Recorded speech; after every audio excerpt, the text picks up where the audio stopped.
बाबा जी, मैंने आपसे बात करनी है। हम आप इधर नहीं रह सकते। इधर बहुत ज़्यादा प्रॉब्लम्स है। हर छोटी बात पे नोक टोक। हम मिलकर नहीं रह सकते। ठीक है बेटा, अगर आप लोगों ने फैसला कर लिया जाने का तो चले जाओ जहाँ दिल करता है। आज़ाद हो आप लोग, अपनी ज़िंदगी के मालिक हो। लेकिन मैं यहीं पे रहूँगा, मैं कहीं नहीं जा रहा।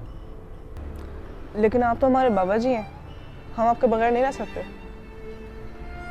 ये अजीब दोहरा में आ रहा है बेटा। आप अपने बाप के बिना नहीं रह सकते हो, लेकिन अपने बाप को ही बोल रहे हो कि अपने माँ बाप को छोड़ के आपके साथ कहीं और चला जाए। बेटा आप लोग बड़े हो रहे हो, आप लोग अपनी ज़िंदगी के मालिक हो, मैं समझता हूँ। लेकिन इसका मतलब ये नहीं है कि आप अपनी मॉरल वैल्यूज़ ही भूल जाएं। आज भी पूरी दुनिया में वो घर खुशहाल हैं और उसमें बरकत है जहाँ लोग इकट्ठे रहते हैं। आप लोग इकट्ठे रह के भी सेपरेट सेपरेट रह सकते हो अगर रहना चाहो तो। इस तरह तोड़ फोड़ करके घर आबाद नहीं होते, बर्बाद होते हैं।